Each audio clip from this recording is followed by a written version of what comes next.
Welcome to the old Clapperboard and a new series we call The Historian. History does not preserve itself. Behind every book, every documentary, every museum display, and every forgotten photograph is someone who cared enough to ask a question, search for an answer, and preserve a story before it was lost. They are collectors, researchers, authors, teachers, filmmakers, men and women who dedicate countless hours to uncovering facts, preserving memories, and sharing the lessons of the past. Many of them grew up in the industry. Others became collectors, authors, researchers, and lifelong students of motion picture history. Some are famous, many are not.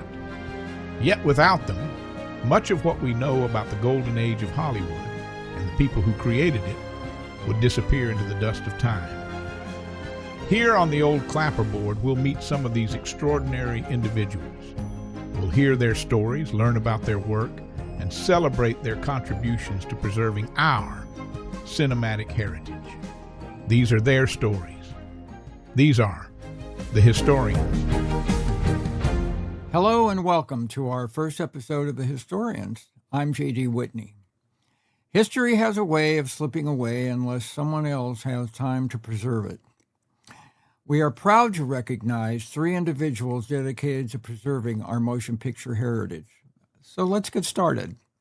For years, filmmaker, producer, and director Tron Miller has done exactly that. Through his series, A Reflection in Time, produced for the Museum of Western Film History, Tron and his crew have captured the stories, memories, and experiences of the people who helped create movie magic. Their work is more than filmmaking, it's historical preservation. We proudly honor Tron Miller and his team for helping keep Hollywood and Western film history alive. For this episode, two familiar faces in front of Tron's camera are Marc Wanamaker and Richard Bann. When historians, museums, and filmmakers need help uncovering Hollywood's past, Marc Wanamaker is often the person they call. In fact, if an archive specialist needed an archive specialist, they'd probably call Marc. His decades of research, preservation, and historical knowledge have made him one of the most respected film historians in the industry. Joining Marc is Richard Bann, an acclaimed film historian, author, and preservationist. Richard has written extensively about Laurel and Hardy, Our Gang, W.C. Fields, Hal Roach, John Wayne, and William Boyd, Hopalong Cassidy. For more than 20 years, he has contributed rare film prints and historical insight to the Lone Pine Film Festival, while helping preserve important motion picture collections around the world. Together, Tron Miller, Marc Wanamaker, and Richard Bann represent the very best of historical preservation. Through their dedication, the stories, films, and people who shaped Hollywood will continue to be remembered for generations to come. So now let's join Marc and Richard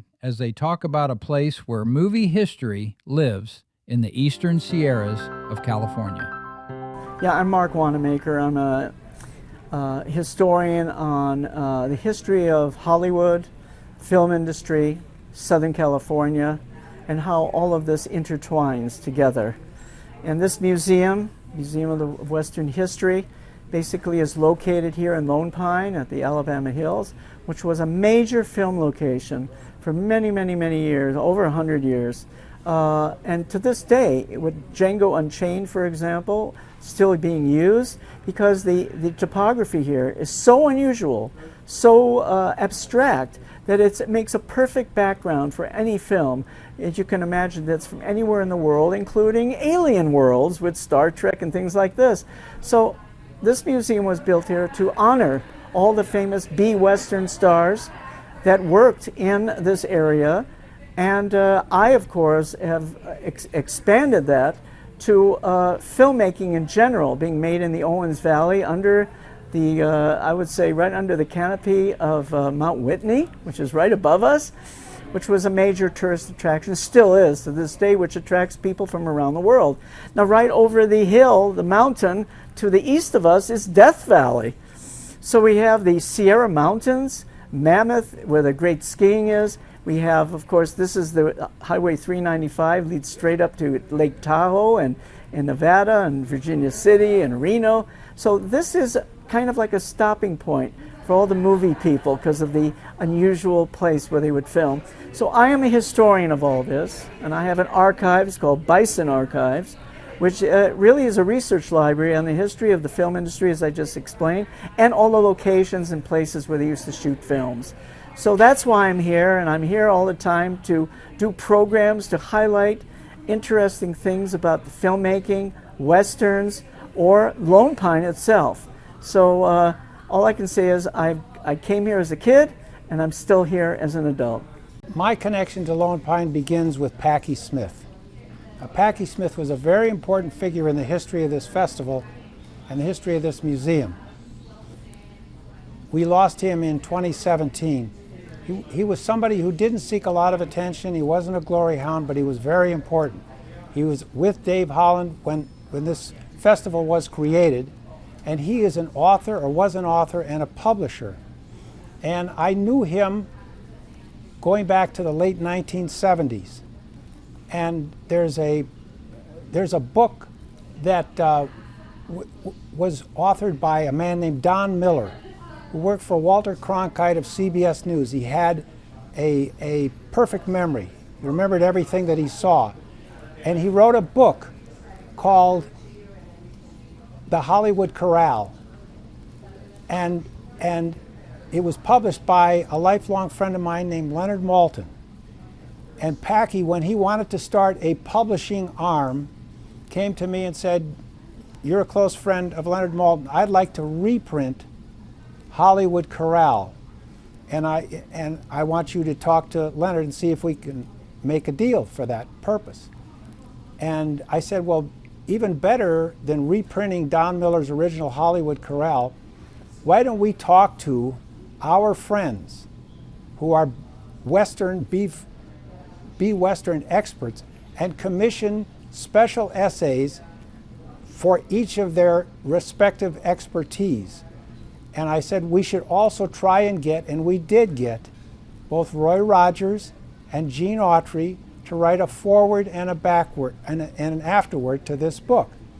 Anyway, roundup of B Westerns. It's the definitive book on B Westerns. Unfortunately, that book is out of print now, and you can't buy it here at our museum. You can get it on Amazon, because I know I've told people about the book, and they go to Amazon right away. I just told someone here at the festival, and they said, yeah, we can get it for $56 from such and such. So you can get this book. If you're interested in B Westerns and the films that were made here, that is the book to have. Unfortunately, it's not for sale here in our own museum. Anyway, so Packy was the original film coordinator for the film festival. At that point, we ran 16mm prints. And he and another mutual friend of ours named Ed Hulse came to this festival the first year. And they came back and they told me, "You have no idea what you missed. You should come to this festival next year." And I said, well, Lone Pine, okay, I know what that is. I know what that looks like in the films. I recognize the spectacular snow-capped Sierras forming this panorama in the background of all these scenes and all these great B Westerns. Why do I need to go there and see any of this? And they kept twisting my arm. "You have to come." And I said, well, you know, there's one reason why I would like to go there. I'd like to go and find the screen porch used in the very first Hopalong Cassidy film, called Hopalong Cassidy. It's all through that film. Scenes at that screen porch. It somehow just seems so appealing to me. So I said, okay, I will go there next year just to find where they shot that scene. So we drove here, the three of us together, that next year. I looked around for 10 minutes, and I said to anyone who would listen to me, I will never miss this festival again. And I haven't. I've been at every single one since then. And Packy said, well, you have a huge 16mm film collection. We want to use some of your prints. So you and I and some of our other friends will supply the prints that we will run at the festival. So that's what we did. So we ran 16mm prints here until whenever it was, 10 years ago. We finally switched to DVDs and Blu-rays. And I knew certain people who I knew would make really good guests. Johnny Crawford was a friend of mine. Fred Dreyer was a friend of mine, still is a friend of mine.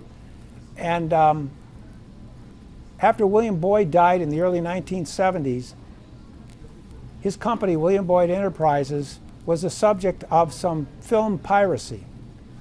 And they waited for Boyd to die to engage in this activity because they knew that Grace Bradley was someone who was not a business person, and they were going to take advantage of her. They made a deal to license for theatrical exhibition in Europe the Hopalong Cassidy films. There is no market for the Hopalong Cassidy films in theaters in the early 1970s, but they made a license for that purpose anyway. But the real purpose was to get lab access letters so that they could make up their own 16mm prints and compete with their own licensor in this territory. So Grace Bradley, who inherited this company from William Boyd, but he never let her do anything. She was so pampered by him in their marriage that she never had any responsibility for any business aspects of owning these. I mean, he owned all those films, as you probably know. That's another story. So somehow I knew someone who knew her, and they asked me to testify in court on her behalf for the purpose of prosecuting this case against them. What I had to do was read the novels that the films were based on, because the novels had their copyrights renewed, whereas the motion pictures had fallen into the public domain. It's a very strange thing. Doubleday Books, Paramount Pictures, United Artists Pictures, and William Boyd Enterprises all had a vested interest in seeing that the copyrights to these films were going to be renewed. But one by one, year after year, they all fell into the public domain. The legal counsel at all of these companies were asleep. So the films were all in the public domain, but the books were not. So my job was to read the books and show that they weren't faithfully adapted, but that's what my job was. And we won. We won this court case, but then this is such a, here you've got Hopalong Cassidy wearing a black outfit, riding a white horse with white hair, making these black and white films. The films portrayed black and white morality stories. This case was so black and white that these people were taking advantage of Grace Bradley. They could license those films and compete with William Boyd Enterprises in a territory that they hadn't been licensed for. So they were going to TV stations in the United States to compete with William Boyd Enterprises. So I got involved for the purpose of proving the strategy that our attorney, Herbert P. Jacoby, who was also Charlie Chaplin's attorney in New York, had in mind, which was to prove that the films had been faithfully adapted from the underlying literary properties written by Clarence E. Mulford, where the copyrights had been renewed. So that's what I testified to, and we were successful. It's always a cute story to tell how I met Grace Bradley in the early 1970s. And she had been retired from her motion picture career for 30 years. She was wearing brown saddle leather pants and a top that was cut all the way down here. She looked so beautiful, and I wondered, how do you stay in shape with some kind of exercise regimen? She told me about Tai Chi. But I must have betrayed some kind of doubt. And so she decided she was going to prove to me what kind of physical condition she was in. She got down on the ground outside the courtroom and did fingertip push-ups for me. So Grace Bradley, Johnny Crawford, Fred Dreyer, some other people, I got recruited as guests for the film festival. And in the early days, Packy and I and Ed were involved in a lot of the panel discussions. that we would have in the quad. And then right around the time that we switched from DVDs and two DVDs and ultimately to Blu-rays from 16 millimeter film, I got involved in doing this Hopalong Cassidy Bar 20 Ranch tour. And the odd thing is, when I first came here, I wanted to find, as I said at the outset, the screen porch where they had filmed so many scenes from this film and other films. I saw this screen porch in this ranch house in other films. And I would ask everybody here. I asked Dave Holland. I asked Grace Bradley. I asked Russ Bainauer's daughter, Joy Anderson. Nobody knew. Grace Bradley didn't marry William Boyd until the 3rd season of the series. So she wasn't here when they made the first film. Everybody I asked said, oh, that was shot at the Anchor Ranch. So I went to the Anchor Ranch. I couldn't find the screen porch. And everybody would offer me different explanations as to why it wasn't there, why I couldn't find it. Either the building had been rebuilt or torn down or was the victim of some fire. But I didn't give up. I kept asking. And also, there were 6 or 7 books on B-Western locations. Now, maybe some of them are for sale here in the museum, in the bookstore. Not one of them mentions the Lubkin Ranch. Not one of them. Even Dave Holland's seminal book on the history of Lone Pine does not mention either the Lubkin Ranch or where the first Hopalong Cassidy film was shot. So what happened to turn this thing around was, Packy would always call me to plan the film program for each year. In other words, what 16 millimeter prints did I have, or when we switched to DVDs and Blu-rays, what films that we could get on Blu-ray or DVD are appropriate to show at the festival this year. So we'd plan the program, and I said, well, I found out that at the Library of Congress, there's an early William Wyler film that was shot in Lone Pine called Stolen River or Stolen Ranch. William Wyler, before he became the most honored director in all of film history, his films have more Oscar nominations and Oscar wins than any other director. And he was related to Carl Laemmle of Universal, and so he started making these 2-reel Western shorts for Universal. So he made a couple here in Lone Pine, and I knew that we could get access to this. We could get a DVD. I've got friends at the Library of Congress. They made a DVD. We brought it here. We showed it. Nobody'd seen this film since it was in its original release. So immediately I saw, again, this screen porch at this ranch house. And I started asking around to anyone who would listen to me, because there were certain other things about this ranch house and this ranch that were distinctive. It was surrounded by a lot of green meadow. So I started asking anyone who would entertain this question, are there other ranches in the area that have this green meadow? And I was given several different possibilities. And one of them was supplied by Chris Langley, who was so instrumental to Dave Holland in the early years of this festival, and became eventually the film commissioner here. So Chris said, oh, it could be this ranch, or it might be the Lubkin Ranch. So I said, well, where are all these ranches? I went to all of them. Finally, I went to the Lubkin Ranch with Don Kelson, who was then still the photographer for the LA Times. And he and I walked down this access road, and as soon as we got to the ranch house, I immediately recognized that this is where certain scenes, including certain key scenes from the first Hopalong Cassidy film, were shot. But that screen porch wasn't there, still wasn't there. But I found out from the people who owned the ranch what had happened to it. There had been an errant candle fire in 1974 and it burned down. So, and I still operate that tour every year. It's the first one that sells out. It's a popular tour. And it's why I came here to begin with, so it's a lot of fun for me to do that tour. So that's basically my connection to the festival. Yeah, about the you know, the Hoppy Cabin is very interesting. It's an old cabin in the area, one of these ranches, of course, which was taken over by movie people as a location first.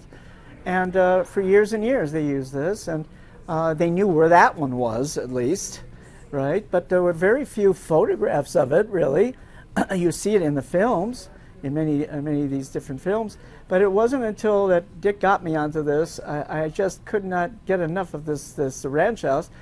And so through Bison Archives, through all the location photos that I have found over the years, I found a few pictures of this Hoppy Cabin in the 30s, 40s. But then I recently discovered the Columbia Research Department and Location Department that was thrown away in 1970 that an art director had saved. Nobody knew this. It was locked up until just 4 months ago. And finally I acquired it. Eventually to be merged with the 20th Century Fox Research Library. But I was looking through the location stuff in there, but stuff on Lone Pine. So I'm going through and I found whole files on this ranch house, the Hoppy Cabin. The reason it's called Hoppy Cabin is that, yes, he made films there, but he actually lived there as well. And what Richard told me is that he honeymooned there with Grace Bradley, and they loved it so much. It was their little honeymoon cabin. And it's still intact as it is today, but I found these new shots of it, crystal clear shots, showing every angle all around it and including the property around it. I mean, these are like holy grail things that have just popped up recently, which motivate us to find more on what was happening in this town of Lone Pine. And I think we should do this program of it, Richard would like to do, is what films were made in the town of Lone Pine itself. And there were. And Frontier Days, for example, which you really discovered this to be, most of it was shot in Lone Pine itself, the town. So I've expanded this now to Independence, Bishop, and even Kernville, where all these films were made in conjunction with Lone Pine. So I mean, this subject is growing and growing to this day. Something else that Packy Smith started was the publishing arm of the museum. Very important. And every year we would publish something called Lone Pine in the Movies. And Ed Hulse and Packy Smith and Mike Bafulco, the four of us, would work. A lot of blood and treasure went into publishing this book every single year. And then a previous director, right after Packy Smith died in 2017, they hired a new festival and museum director, and she canceled the publishing arm and all those activities. But the books that we did create, about 10 or 11 or 12 of them, I can't remember. We did one every year. It was an annual task for us, are on sale at the museum. And one of the years, I mean, I contributed something every year. I wrote an extensive essay. I did one on a Poverty Row director named Bob Hill. And he's the only director who would shoot low-budget westerns, and he would shoot scenes in the town. He's the only one who ever did this. The films that exist that show the town in the 1920s and 1930s are all directed by this unsung Poverty Row director, Bob Hill. So for people who are interested in, I mean, Mark mentioned Frontier Days. You may know about Lloyd's of Lone Pine, which became a couple of years ago a feed store, but it was originally a bank here in Lone Pine. And Bob Hill shot scenes for this one particular film starring Bill Cody for Frontier Days inside and outside that bank, right on the street and inside the bank. And so I encourage anyone who's interested in the history of Lone Pine and the films that were shot here. We're very proud of what we created in those books, Lone Pine and the Movies. You know, there was another one called The Hitchhiker. That was, I have pictures of there was a little cafe, and I have pictures of that cafe, and it's from this film, The Hitchhiker, in the 50s. It's a 50s hitchhiker. I know there was a later one, but this is a 50s one. But about High Sierra, can I speak about that right now? I mean, that's really interesting to me because we both are friends with Doug, who owns the Portal Cafe up in the Whitney Portal. and that's where the film ends pretty much, and where Bogey gets killed up there. So I have great stills that I found from the film, but I decided to do frame enlargements I took from the film, originating in the town itself. So I've taken film enlargements from the film showing the origination of the scenes in the town itself, when all the police are like going to surround him and block Bogart in, and great shots of the main street, all the police are there, and then he turns up in his car being chased up Whitney Portal Road. And I have great shots on the way up, all the way up Whitney Portal Road, all the way up, stopping here and stopping there, all the way up to where the Whitney Portal Cafe is, and right where they parked the car, and where he would run up this hill being chased by everyone. And I made a beautiful, I did Photoshop them. I did a beautiful book, which is at the Whitney Portal Cafe right now. So because people go up to the Whitney Portal Cafe and ask Doug up there, where is the end of High Sierra? Where is it? It's right next, practically right behind the cafe that's there today. No, but there, in High Sierra, there's actually a matte painting in part of it. When they look, when they do a point of view looking east, down, it's actually a matte painting there in the film. But actually you're really looking down at the Owens Valley. I mean, look, they manipulated this, but I'm still doing research. I've already documented several Westerns that were shot right at the portal, and I've took frame enlargements from that. And so in other words, this is an ongoing thing which hasn't been done in many years, is to really document what was done here. Nobody knows Mary Pickford was in Independence. Nobody knows, oh yeah, I mentioned one major thing I almost forgot to mention. It was always known that the first film shot here was The Roundup with Roscoe Fatty Arbuckle in 1920. It's been written in all the literature. Everybody talks about it. I recently discovered that's not true. The first film ever shot here was in 1909 by the Bison Film Company, the White Squaw, which I named my archives after, the Bison Film Company.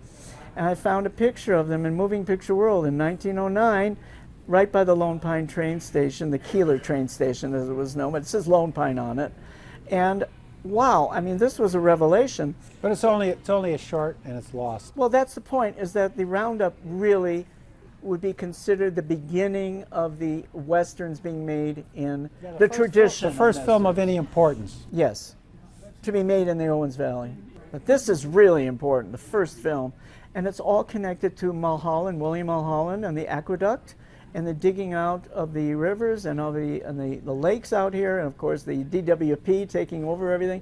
But the railroad is really important because it came up to Mojave, split off to Bakersfield, you know, to the Western Sierra, and the Mulholland Railway started in 1905, went right up to the Owens Valley, which began the beginning of the railroad that went all the way to Reno later years.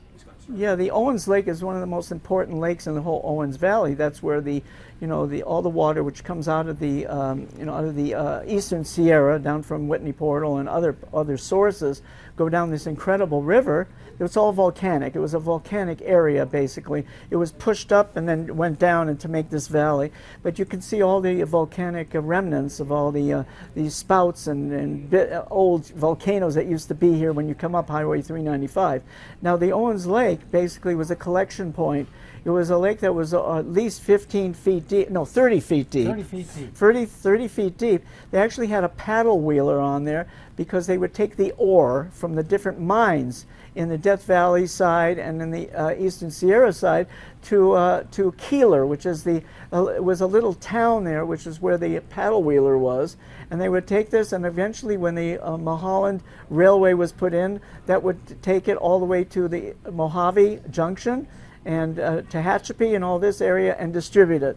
So the Owens Lake was really important. So over the years, because of the Mulholland Aqueduct project, they were draining and draining this river. They drained a lot of Mono Lake as well, but Owens Lake suffered the most because it was drained completely, leaving this white phosphorus there, which, as Richard keeps pointing out to me, became a major air quality problem. The worst pollution in the United States when the wind would kick How that do you like area that? up. The worst.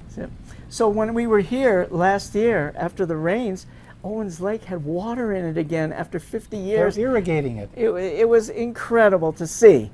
Now we came by again and the white phosphorus is there again, you know. But anyway, the point is that this whole area is so history. The Paiutes are here, the Shoshones are here.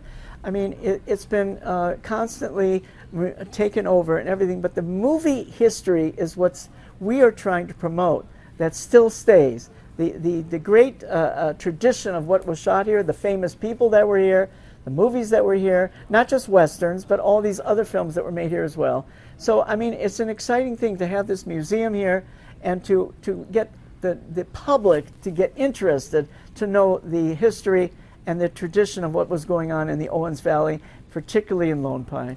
Something that I always mention about the Owens Lake, Hugh Hefner's son, David Hefner, is a friend of mine, and he lives in Bishop. And he told me he went to the top of the Innos. If you go to the top of the Innos, guess what you will find there? Seashells. This whole area, whatever it was a million years ago, was all underwater. Isn't that incredible? And the volcanic activity pushed up, pushed down, leaving all these seashells on the top, and then bang, down we have the low, you know, the valley that we have here. I mean, it is incredible to think geologically. This is a very important area geologically. Matter of fact, for many years, the mining, but also the geology of it is incredible. So, Mount Whitney, of course. So this has been a very important area, the Owens Valley area, which has been forgotten in recent years. I ask people, do you know where that is? They don't know. But this was really a center for many things for years and years. And of course, many people discovered, you know, the Mammoth Lakes and the skiing. And that's all they know. They know Mammoth Lake. Oh, I know but they don't know Mono Lake. They don't know Owens Lake. They don't know Mount Whitney even. So we are bringing this back, using the film industry and all this to bring back the glory that the Owens Valley once had. Now, when we're talking about the Lone Pine Museum, Lone Pine, Alabama Hills, we're thinking of B Westerns. We're not talking about the, you know, major Westerns. We're talking about B Westerns, which is a separate kind of a unit within all the studios, from the teens all the way up into the 60s almost. And basically what it is, it was the theaters were showing a feature film. They showed shorts. But eventually, I forgot the date of this. It was in the late, after the war, was it? What was? The B Westerns, when it was formed. You know, Well, to show in the theaters. the early sound B Westerns, that's what we traditionally describe as B Yes. Westerns, the early sound B Westerns. So from 1930 to the early 1950s. And basically, they showed this as almost like a double feature in a way. They were shorter, and they had this theme, you know, this Western theme, and all these Western stars. So when sound came in, all the studios wanted music and wanted more music. So thus was born the Singing Cowboy. And with Gene Autry's and the Roy Rogers and all these people formed a new whole entity. So you know what happened here? A whole new industry within the film industry was formed, with their own directors, their own studios, their own stars, their own music, their own everything. And the locations were kind of taken, and Lone Pine became this B Western kind of mecca. And people remember really only Gene Autry and Roy Rogers and the Singing Cowboys. They don't remember Tom Mix anymore. Tom Mix wasn't considered a B Western star, more of an old-time Western star. This is a different art form, the B Western. That's exactly why we're here. We want younger people to get interested in their culture. This is American culture. It's very important. It's not just Westerns or films. This is bigger than that. This is American culture. American film industry is known around the world as being the American film industry with American stars in it. It's a unique thing that makes America America. That helps. That helps, particularly Iron Man. And would bring people, younger people coming here looking where Iron Man was filmed and to discover the history of this area. No, of course that's important. And I'd like to see more of that, of course, and I hope there will be more. But Iron Man and Django don't mean as much to me as Hopalong Cassidy. Hopalong Cassidy made more films here, William Boyd made more films here as Hopalong Cassidy than anyone else. And I wanted to mention one other thing related to Mrs. Hoppy. I thought of it when I spoke of Hugh Hefner's son, David.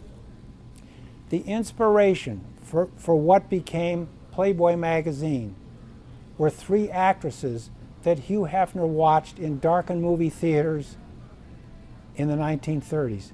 Toby Wing, Alice Faye, and Grace Bradley. So when I was able to introduce Grace Bradley to Hugh Hefner, he was in heaven. And she would come to all the big parties at the Playboy Mansion. And when I would come to the Lone Pine Film Festival every year, I was a close friend of Hugh Hefner, I'd come back and my seat would be waiting for me, and I'd walk in and people would say, "Where the hell have you been?" And I'd tell them I was at the Lone Pine Film Festival playing cowboy. And they'd all laugh at me. And here's how I would shut them up. If it wasn't for Lone Pine, none of us would be here at the Playboy Mansion today. What are you talking about? Because Hugh Hefner bought the Playboy Mansion from Louis Statham, who left what became the Playboy Mansion to build his dream house in Lone Pine. Now today we have, well, it's not used the way it was originally at our festival, Statham Hall. You know about Statham Hall, right? Okay, well, originally we had a dealer's room. We don't have dealer's rooms anymore because we have the museum. I guess that takes the place of the dealer's room. But the dealer's room was in Statham Hall. And again, you probably know who Dorothy Bonifan. Dorothy Bonifan was a past director of the festival. She would go and stay. She was a model. As a young lady, she was a model, and she would leave here and go there and stay at what became the Playboy Mansion when she was on her modeling jobs in Los Angeles. Oh yes, we used to have, when she was running the festival, we had parties at her house, just like every Friday in the early years of this festival, we would have parties at Carrie Powell's house. I'm involved with film museums from Hollywood all over the world. I'm one of the contributors to the Museum of the Moving Image in London, England, which doesn't exist anymore. A contributor to the American Museum of the Moving Image in Astoria, New York. We just opened a new museum in Fort Lee, New Jersey, where all the studios used to be, called the Barrymore Film Center. I'm one of the people that worked at the early Academy of Motion Picture Arts and Sciences. We didn't have a museum, but I worked in their library there, and I'm an associate with them, Natural History Museum, everywhere. And I'm also interested in the little museums, like I'm one of the founders of Hollywood Heritage. And we saved the old Lasky DeMille horse barn, which was the first, you can say, major motion picture studio in Hollywood, which became Paramount Studios. It's an old 1901 horse barn that used to be at Selma and Vine in Hollywood, and was eventually moved to the Paramount lot and acted as a part of the Western town for the Bonanza set, for example. But when that was all going to be demolished at Paramount, we as Hollywood Heritage reformed and saved this old barn where Cecil B. DeMille did his first feature film here in Los Angeles called The Squaw Man, 1913, starring Princess Redwing, who was with the Bison Film Company, and Dustin Farnham. So anyway, we saved this barn, and the idea was to highlight the history of not just Hollywood, the place, but Paramount Studio, the very beginning of Paramount, how it all started. So I was always interested in other little museums around the country like this. And one of them was several Hollywood historians left Los Angeles and went up to Niles, California, which is in Fremont District. That's in the East Bay area, just south of, Oakland. It wouldn't come to me. And Hayward, California, and all this is right in that area. It's an area that people don't really realize it exists there. It's there, but the mission is there. The Fremont mission is there, of the old mission system, etc. So these expatriates of Los Angeles went up, and they found in this little town of Niles, which has historical value in the history of railroading, because this is where the Central Pacific and Union Pacific, when they met in Promontory Point in 1869, the main idea was to have the railroad come right through and into San Francisco. This was the terminus. It went right through Niles Canyon, which is right there, and it went right below Oakland and right over and somehow got into San Francisco. They didn't have any bridges at that time. But the point is that the little town of Niles, which was a historic railroad town, still exists. And the railroad station still exists from the 19th century. That's still there. Now, these friends of mine who came up from LA, film people, discovered the old Edison Theater that was built in 1911 that's still there. And they went, oh my gosh, let's take this over and let's make a film programs, museum, let's do something here in Niles. Because they found out that Charlie Chaplin was there. Why did they go to Niles?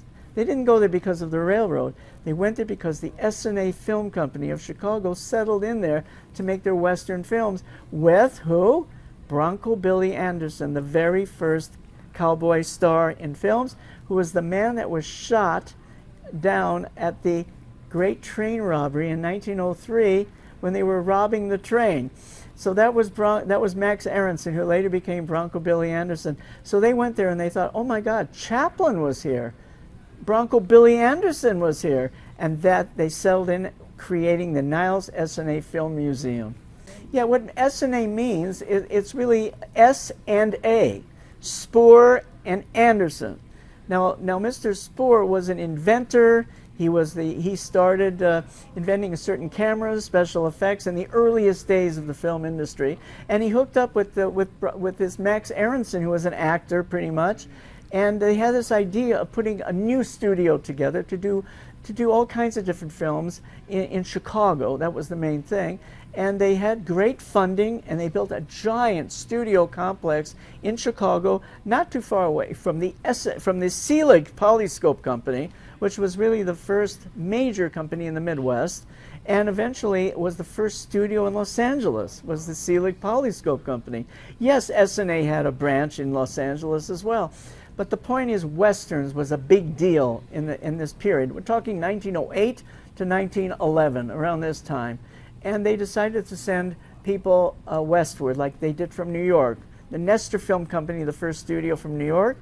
The Nestor Company out of New York also sent a company. They became the first studio in Hollywood, making Westerns. Everybody's making Westerns. So Max Aronson created this Bronco Billy character, and it became a super hit.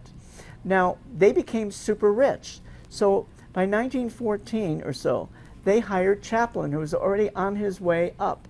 He's going to be a big star. They hired him, and he did a whole series of films in Chicago, but he didn't like Chicago, so he went out to the Western studio in Niles and made a bunch of films there. So between Bronco Billy Anderson and Charlie Chaplin, Niles was a major Hollywood, you might say, annex, until they all kind of disappeared out of Niles by the sound era, which leaving it a historical site where this was done. So these friends of mine went there and resurrected its history. We have festivals. We have the Chaplin Festival there, Bronco Billy Festival, and I am Bronco Billy, and I wander around the town, and we have a wonderful impersonator of Charlie Chaplin comes from Canada, and he comes there, and we have discussions about the films of Charlie Chaplin, the films of Bronco Billy, and they have a regular program that goes through all year, and a wonderful museum, I might add, and archives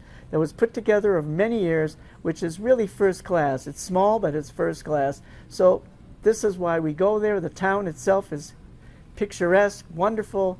I urge people to visit the Niles S&A Film Museum. Yeah, you can find their website, but I think it's the Niles S&A Film Museum. You can look that up and you'll get their website. Oh yeah, what's being said is that basically all that's left really of the S&A Film Company, the museum, of course, the Edison Theater, but the studio itself was a giant, massive building. That's all gone now. The fire department there is there now, the Fremont Fire Department. But the bungalows that were built for all the actors, the Bronco Billy and everybody, is still there. And the people that run the S&A Niles Museum and all, they live in those original buildings. I'm encouraged. I mean, when Packy Smith died, we thought there was going to be a downturn. We lost our museum director, and we wondered how this operation was going to sustain itself. But I think it gets better every year. I think Melody Holland taking over for her father has made him very proud. I tell her all the time that he would be very happy that you're doing what you're doing to sustain this film festival. And then Dave Holland started tours. That was the first thing. That's how I started with him at the very beginning, tours. So now, like, Richard's Hop Along Cassidy tours sold out. He does 2 of them. And now we have the Errol Flynn tours. We have, what are the other tours? Lone Ranger tours. We have all the tours of all the different stars that were here, and many of them are sold out. People are still coming and going on these tours. Yeah, I mean, for many years, Lone Pine is known for this particular stoplight in the middle of town at Whitney Portal Road. And for years and years, people would go there, see that, and then they would make a left turn, and they would take them right to the top of Whitney Portal. Many people from all around the world, Germany, France, everywhere I've met, are going to Mount Whitney. They either hike it all the way up, 14,500 feet, or they go halfway, or they just go to the Portal, cafe, have wonderful pancakes there, and see the waterfalls coming down, which lead into the Whitney Portal Creek that comes all the way down through the fertile area of this area. And of course, the movie history, Mount Whitney history, of course, all the mammoths, skiing history, and then Mono Lake, Lake Tahoe. Everything is all connected here. Don't forget about the Great Basin bristlecone pines, the oldest living thing on the planet. They were alive and prospering when Christ was alive. They've been alive for 5,000 years. So look where we are. We've got Death Valley here and Mount Whitney there and the bristlecone pines up here, and Lone Pine settled right in the middle of it.